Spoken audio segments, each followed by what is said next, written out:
малко ще коментираме игрите и ни е много важно какво ще кажеш. Той е свързан с професионалния празник на фризьорите, който е днес. Едно момиче, наше, Ваня Иванова, фризьорка, която поставя рекорд за книгата на Гинес, която пък тази година навършва 68 години. Но, дайте да видим видеото, после ще си говорим за него.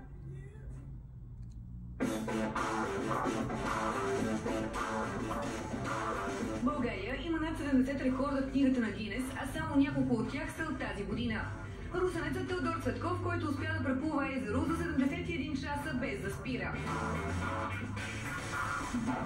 Военният пилот Николай Калайджиев, който направи 888 превъртания във въздуха за по-малко от 5 часа. Но мнозина вероятно знаят, че в Гинес имаме и рекорд за най-бързата фризьорка в света.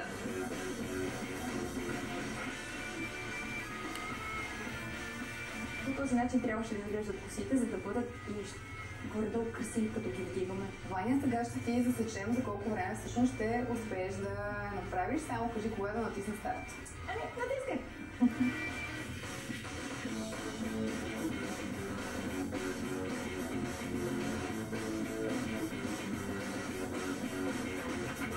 Стоп, 2 минути и 12 секунди.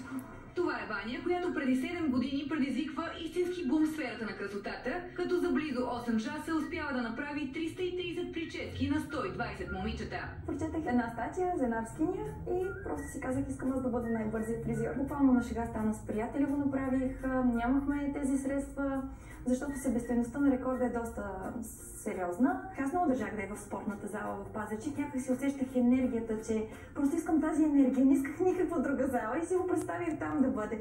И точно това, което си представях, точно това и стана. Аз въобще не съм спирала за тези през това цялото време.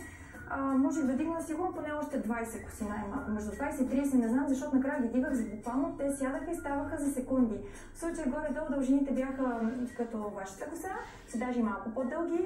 Момичетата всички бяха такави танцуващи в народни танци, сини хубави дебели плитки, от мен се изискваха косите да са до работа. Подготовката си Ваня прави абсолютно сама и до момента няма човек, който да е счупил рекорда й. Осъзнах, че след като в салона работи по 12 часа и си вече каталясал, нали, тук ритъма един, там е съвсем различно, но осъзнах, че трябва много въздух, много кислород, много... и това дойде от залата с много жестоко кардио го постигнах. Спомням си, че в началото ми бяха 10 минути на пътеката да бягам и не ми стигаше въздуха, после бях стигнала до час и половина да скачам войнишката на въже. Ти знаеш ли как да се подготвиш за това цялото нещо или някакси вътрешна логика, чиста логика, оставих си по какъв начин би трябвало да се случи, но не бях на 100% сигурна. Когато получихме вече регистрационния номер от Гинес и получих инструкциите от Гинес, интересното беше, че когато ми преведаха самите инструкции, 90% съвпадаха с моята логика.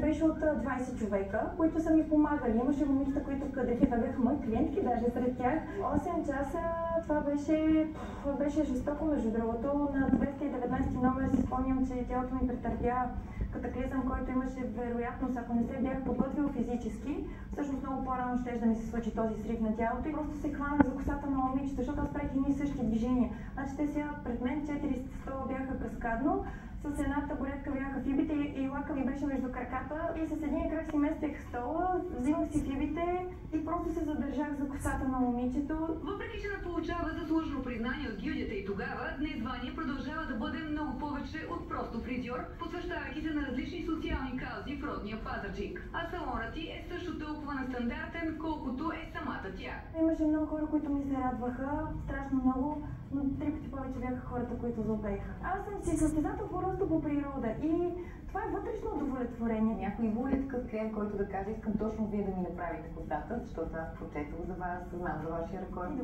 Идва ли се да имаше един по-интересен случай, в който човека доведе мъжът и кара съпругата си и той нямаше коса. И само, може ли да ме покажеш по главата? За късмет. Да, има много такива истории. Искам да поговорим за това нещо над главата ми. Нашата японска вишна. Това дърво японска вишна, кажи ми какво е направено? От пластмаса и бутилки. Доста пластмаса и бутилки, да. Тук са половинки. А в долната част има и всякакви литрови, половина, 2 литра, 5 литра, намачкани жестоко от мен лично. Много интересно. Децата ми помагаха от икономиката за това дърво. Както и за цялата тази гора, която Ваня и помощниците й създават, обединявайки се в каузата Сърце в зелено. Намираме се в парк стадиона в Пазарджик. Преди 6 години започнахме да го залесяваме с нашите японски вишни. Обещах на Пазарджик една мини японска горичка.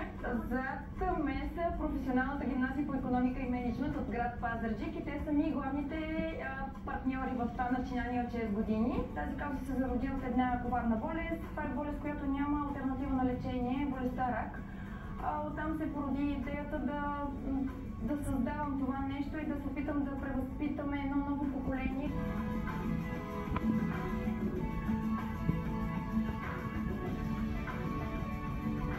Няма по-красиво чувство от това да показваш, че ти пука за природата и че всъщност има едно подрастващо поколение, което го е грижа. Не случайно е рекордьор на Гинес, наистина това е призванието им.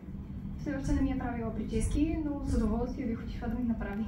Аз си падам повече по плитките.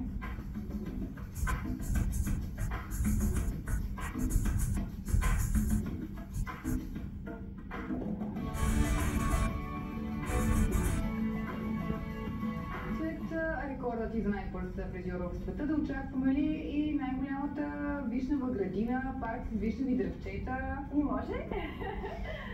Съвсем възможно е да се случи. Аз определено съм човек, който гони максимума на всичко и се състезава сам със себе си. Може би по-скоро да, определено искам да живея до 100 години. Това го казвам от самото начало и сега пак ще го кажа, защото е много важна мотивация. И искам в 100 ми рожден ден да започна с засаждане на дърво и това да бъде, може би, вече поредното дърво в една огромна гора с всичките тези деца. Те ще бъдат пораснали с тяхните деца и така нататък.